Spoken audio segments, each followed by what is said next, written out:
উচ্ছেদ মৰ্মান্তিক আৰু মানৱতা বিৰোধী এখন উচ্ছেদ কাৰ্য চৰকাৰে চলাবলৈ লৈছে।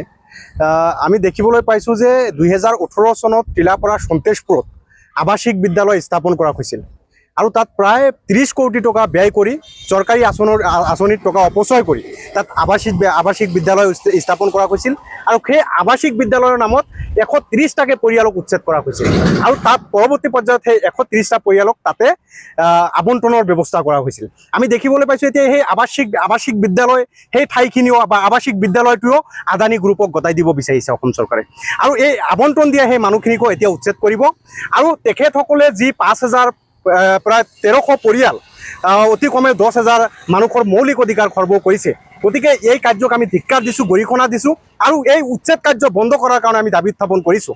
আৰু যদিও এই উচ্ছেদ কৰা হয় তেতিয়াহ'লে পুনৰ সংস্থাপনৰ ব্যৱস্থা কৰিব লাগে আৰু সেই পুনৰ সংস্থাপন আটানী চক্ৰৰ সেই বইজেৰ আলগাত নহয়, সেই ব্ৰহ্মপুত্ৰ নদীৰ পাৰত নহয়, সেই সংস্থাপন হ'ব লাগিব চাপৰ ৰাজচক্ৰ নাইবা বিলাসীপাৰা ৰাজচক্ৰৰ অন্তৰ্গত এটা ভাল জায়গা তেখেতসকলক সংস্থাপনৰ ব্যৱস্থা কৰিব লাগে।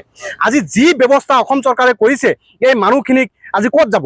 এই মানুহখিনি উপায় নোপোৱাকৈ পুলিচ মোতায়েন কৰিছে, হেজাৰ পুলিচ মোতায়েন কৰিছে, আজি বিদ্যুৎ সংযোগ বিচ্ছিন্ন কৰিছে। মানুহখিনি বাধ্যত পৰি পেলাই নিজৰ জীৱনটো বচাবৰ কাৰণে এতিয়া কোনোবা আত্মীয়ৰ ঘৰত গৈ আশ্ৰয় লৈ থাকিবলৈ লৈছে। গতিকে এই মানুহখিনি দুদিন পাছত নিশ্চয়কৈ আকৌ পুনৰবাৰ চৰকাৰী মাটিত থাকিবলৈ ল'ব। গতিকে উচ্ছেদৰ ইয়াতে সমাধান কেতিয়াও নহয়। আমি দাবী উত্থাপন কৰিছোঁ, অসম চৰকাৰৰ ওচৰত আমি দাবী উত্থাপন কৰিছোঁ যে এই মানুহখিনিৰ এটা পাৰ্মানেণ্ট সলিউশ্যন লাগে। এই মানুহখিনিক সংস্থাপন কৰক আৰু এককালীন 5 লাখ টকাৰ ক্ষতিপূৰণ তেখেতসকলক ঘৰ সাজাৰ কাৰণে তেখেতসকলক দিব লাগে।